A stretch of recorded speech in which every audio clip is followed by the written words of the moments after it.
ನಮಸ್ತೆ. ಶ್ರೀ ಯೂಟ್ಯೂಬ್ ಚಾನಲ್ಗೆ ಸ್ವಾಗತ. ಹೆಚ್ಚಾಗಿ ಮಳೆಗಾಲ ಬಂದ ತಕ್ಷಣ ಎಲ್ಲರೂ ಹೂವಿನ ಗಿಡಗಳನ್ನು ಹಾಕ್ತಾರೆ. ಆ ಹೂವುಗಳಲ್ಲಿ ಡೇರೆ ಹೂ ಸಹ ಒಂದು.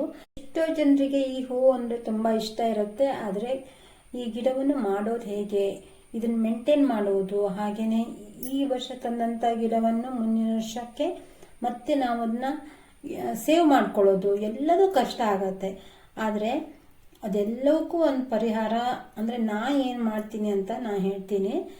ಇನ್ನು ನನ್ನ ಚಾನಲ್ಗೆ ಸಬ್ಸ್ಕ್ರೈಬ್ ಮಾಡಿಕೊಂಡ್ರೆ ಯಾರಾದರೂ ನೋಡ್ತಾ ಇದ್ರೆ ಸಬ್ಸ್ಕ್ರೈಬ್ ಮಾಡಿಕೊಂಡು ಬೆಲ್ ಬಟನ್ ಪ್ರೆಸ್ ಮಾಡಿ ಆಲ್ ಅಂತ ಸೆಲೆಕ್ಟ್ ಮಾಡಿಕೊಂಡ್ರೆ ನಾ ಹಾಕೋ ಎಲ್ಲ ವಿಡಿಯೋ ನೋಟಿಫಿಕೇಶನ್ ನಿಮಗೆ ಮೊದಲು ತಲುಪುತ್ತೆ. ಇವೆಲ್ಲವೂ ನಾನೀಗ ಈ ವಿಡಿಯೋದಲ್ಲಿ ಏನು ಹಾಕಿದ್ದೀನೋ ಇವೆಲ್ಲ ಈಗ ಬಿಟ್ಟಂಥ ಹೂಗಳು. ಹಾಗೆಯೇ ಇಷ್ಟು ಚೆನ್ನಾಗಾಗಿದೆ ನಮ್ಮನೇಲಿ ಗಿಡಗಳು. ಅದಕ್ಕೆ ನಾನು ಏನು ಮಾಡಿದೆ ಅಂತ ಹೇಳ್ತೀನಿ. ಬೇರೆ ಹೂವೆಲ್ಲ ಆಗಿ ಮುಗಿದ ನಂತರ ಸೀಸನ್ ನಂತರ ಗಿಡಗಳನ್ನೆಲ್ಲ ಒಣಗಿದ ನಂತರ ನಾನೆಲ್ಲವನ್ನು ಗಿಡವನ್ನು ಕಟ್ ಮಾಡಿದೆ. ಅದನ್ನು ಹಾಗೆ ಗ್ರೋ ಬ್ಯಾಗಲ್ಲಿ ಹಾಗೆ ಬಿಟ್ಬಿಟ್ಟೆ. ಒಂದು 2 ತಿಂಗಳ ನಂತರ ಮತ್ತೆ ಅದಕ್ಕೆ ನೀರು ಹಾಕಲಿಕ್ಕೆ ಸ್ಟಾರ್ಟ್ ಮಾಡಿದೆ. ನೀರು ಹಾಕಿದ ನಂತರ ಚೆನ್ನಾಗಿ ಗಿಡಗಳೆಲ್ಲ ಚೆನ್ನಾಗಿ ಚಿಗುರು ಬಂತು. ಪ್ರತಿನಿತ್ಯನೂ ನಾನು ನೀರು ಹಾಕ್ತಾ ಬಂದೆ. ಬೇಸಿಗೆಯಲ್ಲೂ ಎಲ್ಲ ಡೇರೆ ಹೂಗಳು ಆಗತ್ತೆ ಅಂತ ನನಗೆ ತುಂಬ ಖುಷಿ ಆಯಿತು. ಹಾಗೆಯೇ ಸೀಸನ್ ಮುಗಿದ ನಂತರನೂ ಸಹ ಒಂದಷ್ಟು ಗಿಡಗಳನ್ನು ನಾನು ತಂದ್ಕೊಂಡಿದ್ದೆ. ಒಳ್ಳೊಳ್ಳೆ ಕಲರ್ಸ್ ಎಲ್ಲ ಆಗಿತ್ತು. ಅದನ್ನು ಹೇಗೆ ಇಟ್ಕೊಳ್ಬೇಕು, ಮುಂದಿನ ಸೀಸನ್ಗೆ ಸಣ್ಣ ಗಡ್ಡೆ ಆದ್ರಿಂದ ಅದು ಅಂದರೆ ಬೇಸಿಗೆಯಲ್ಲಿ ನೀರು ಹಾಕದೇ ಇದ್ದಾಗ ನಾವು ಎಲ್ಲ ಒಂದು ಕಡೆ ಇಡ್ತೀವಿ, ಸ್ವಲ್ಪ ಅಲಕ್ಷ್ಯ ಆಗತ್ತೆ ನಮಗೆ, ಅದೆಲ್ಲ ಹಾಳಾಗತ್ತೆ ಅಂತ ನನಗನ್ನಿಸ್ತಾ ಇತ್ತು.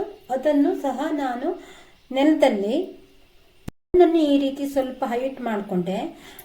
ಇಲ್ಲಿ ಬೇರೆ ಮಣ್ಣನ್ನು ಹಾಕಿಲ್ಲ, ಹಳೆಯದಾದ ಸೇವಂತಿಗೆ ಗಿಡದ ಮಣ್ಣುಗಳನ್ನೆಲ್ಲ ಸೇರಿಸಿ ಸ್ವಲ್ಪ ಹೈಟನ್ನು ಮಾಡಿಕೊಂಡು ಆಮೇಲೆ ಈ ರೀತಿ ಕವರಲ್ಲಿರುವಂಥ ಗಿಡಗಳನ್ನೆಲ್ಲ ತೆಗೆದು ಹಾಕಿದಂಥ ಮಣ್ಣಿನ ಮೇಲೆ ಇಡ್ತಾ ಬಂದೆ.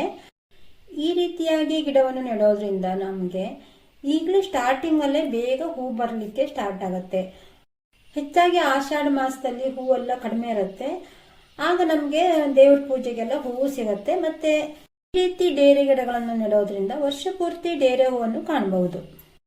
ಹೀಗೆ ನೆಟ್ಟ ನಂತರ ಸ್ವಲ್ಪ ಮಣ್ಣನ್ನು ಹಾಕಿ ಒಣಗಿದ ಎಲೆಗಳನ್ನು ಹಾಕಿ ಮಲ್ಚಿಂಗ್ ಮಾಡಿದ್ದೀನಿ.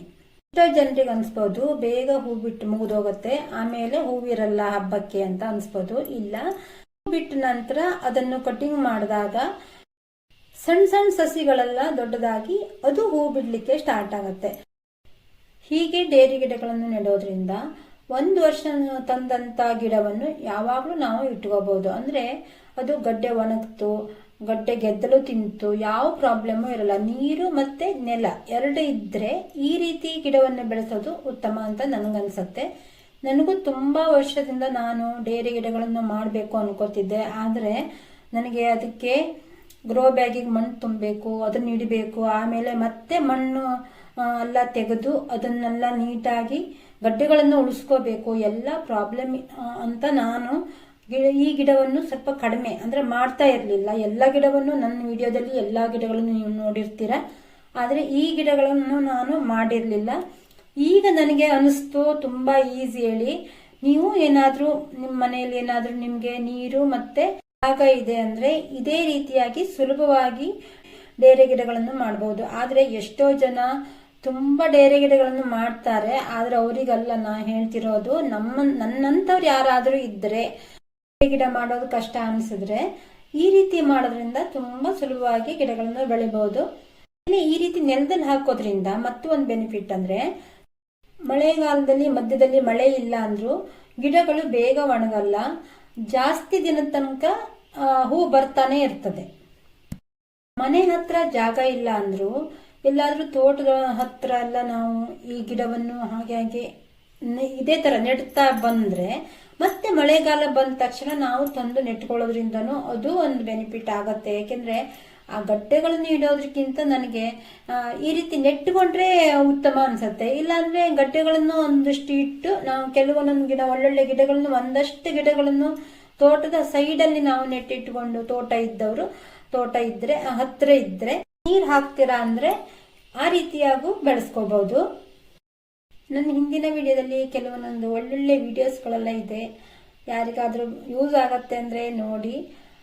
ಹೇಳ್ತಾ ಈ ವಿಡಿಯೋವನ್ನು ಮುಗಿಸ್ತೀನಿ. ಈ ವಿಡಿಯೋ ಇಷ್ಟ ಆಗಿದೆ ಅಂದರೆ ಲೈಕ್, ಶೇರ್, ಕಮೆಂಟ್ ಮಾಡುವುದರ ಮೂಲಕ ನಮ್ಮನ್ನು ಪ್ರೋತ್ಸಾಹಿಸಿ ಹೇಳ್ತಾ ಇನ್ನೊಂದು ಹೊಸ ವಿಡಿಯೋದೊಂದಿಗೆ ಬರ್ತೀನಿ. ಈವರೆಗೆ ವಿಡಿಯೋವನ್ನು ಪೂರ್ತಿಯಾಗಿ ನೋಡಿದ್ದಕ್ಕೆ ಧನ್ಯವಾದಗಳು.